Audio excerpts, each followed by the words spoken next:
Y stock market fall today. दोस्तों, आपका स्वागत है इक्विटी फॉर यू अपने यूट्यूब चैनल पर। और यहाँ आपको स्टॉक मार्केट की बेहतरीन और ताज़ा जानकारी मिलती रहेगी। अगर आपने ये चैनल सब्सक्राइब नहीं किया तो सब्सक्राइब करते रहिए। आपको यहाँ पर स्टॉक मार्केट से जुड़ी खबरें मिलती रहेंगी। प्लीज़ सब्सक्राइब एंड दोस्तों, मार्केट का काम है बढ़ना, चढ़ना और उतरना। इसकी तरफ ज़्यादा ध्यान नहीं देना चाहिए। लेकिन जब भी मार्केट गिरता है तो उसको एक अच्छी अपॉर्चुनिटी समझना चाहिए। अपॉर्चुनिटी कैसे?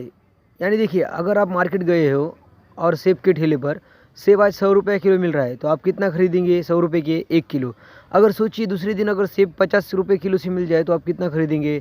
ऑब्वियसली 2 किलो उसी पैसों में, बराबर।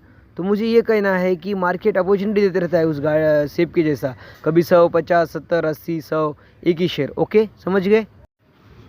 मार्केट उसके हिसाब से हर समय एक इम्पॉर्टेंट अपॉर्चुनिटी लोगों को देता है, लेकिन लोग इसे समझते नहीं है। जब लोग क्या करते हैं, जब मार्केट हाई होता है तब खरीदते हैं और जब लो होता है तब बेचते हैं, तो इससे उनका वो घाटा करके लेते हैं। इसलिए कहते हैं ना कि कुछ 1 या 2% ही इन्वेस्टर सक्सेस होते हैं और ज़्यादा से ज़्यादा इन्वेस्टर उनका खुद का लॉस बुक कर लेते हैं। तो दोस्तों, मुझे ये कहना है कि लॉस हर कोई करता है, ऐसा नहीं कि कोई बड़ा आदमी लॉस नहीं करता है।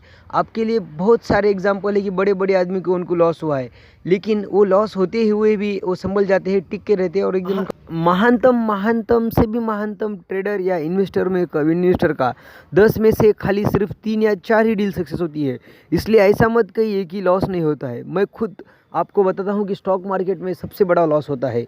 इसलिए स्टॉक मार्केट को समझना चाहिए। ऐसा नहीं कि लॉस होता है इसलिए कि उसे करना ही नहीं चाहिए, लेकिन उसको समझ कर करना चाहिए। समझ गए?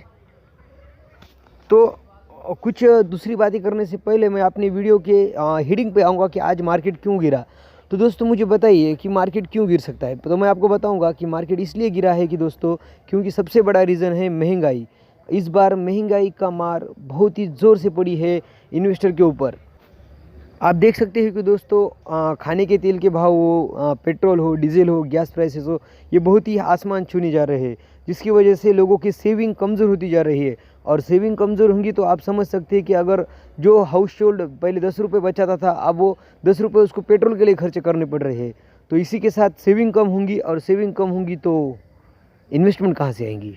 मेरा मानना है कि अगर गवर्नमेंट को ये मार्केट की हालत सुधारनी है या कुछ मार्केट में जान फूकनी है, तो सबसे पहले उन्होंने महंगाई के लिए कुछ कदम उठाने चाहिए। और ऑब्वियसली वो उठाएंगे भी, लेकिन उसको अपने को उस राह दिखनी पड़ी।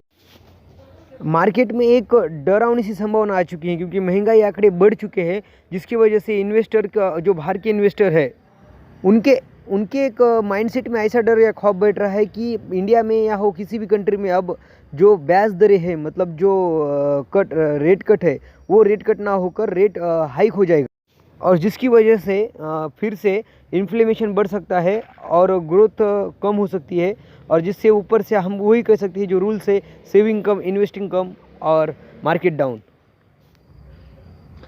दोस्तों, अगर आपको मार्केट में इन्वेस्ट करना है तो एक सिस्टमेटिक तरीके से इन्वेस्ट करना पड़ेगा, जिसकी वजह से तो आप नुकसान कम कर सके और आपको प्रॉफिट ज़्यादा हो। सिस्टम कैसे बनाए? तो सिस्टम के लिए मैं कुछ फॉर एग्जांपल आपको बताऊंगा, एक एजुकेशन पर्पज़ के लिए बता रहा हूँ, इसे कोई रिकमेंडेड ना समझे। तो देखिए, जैसे आईटी सेक्टर हो गया, एफएमसीजी सेक्टर हो गया, और बैंक सेक्टर हो गया, और एनर्जी सेक्टर हो गया। ऐसे कुछ सेक्टर के टॉप कंपनीज लीजिए जिसका पी नॉर्मल हो, जिस पे डेप्ट ना हो, और जिसकी ग्रोथ रेट अच्छा हो, जिसका सीएजीआर अच्छा हो, ये, और उसमें आप इन्वेस्ट कर सकते हैं। लेकिन इसके लिए एक कंपाउंडिंग। दोस्तों, अगर ऐसी कभी गिरावट मार्केट में आ जाए तो मार्केट को एक सेल समझना चाहिए, और सेल के हिसाब से आपको उसको खरीदना चाहिए, न कि उसके बारे में सोचते रहना चाहिए कि मार्केट गिर रहा है, मैं क्या करूँ। मार्केट का काम है गिरना या चढ़ना, ऊपर या नीचे होते रहना। आपको सिर्फ ये देखने का कि किस सेक्टर में या किस शेयर में अपॉर्चुनिटी है।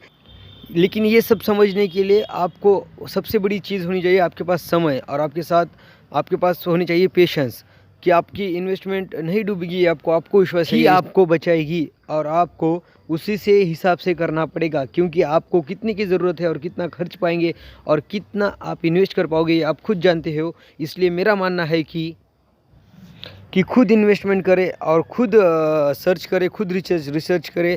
और कोई भी आपको परेशानी हो तो मेरे चैनल को ज़रूर विज़िट कीजिए। और अगर आपने ये चैनल को सब्सक्राइब नहीं किया तो प्लीज़ सब्सक्राइब कीजिए और इस चैनल को आते रहिए।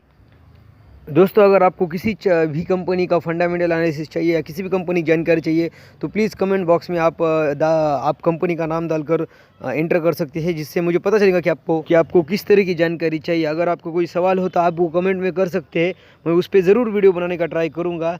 जो से आप एस्पेक्ट रहेंगे शेयर मार्केट से जुड़े, मैं उस पर भी वीडियो बनाऊँगा। Nifty, Sensex, bank Nifty, CAGR, P ratio, profit loss statement, इस सब पर मेरे वीडियो आने वाले हैं। तो दोस्तों अगर आप जानना चाहते हैं तो प्लीज़ सब्सक्राइब कीजिए और इसे शेयर कीजिए।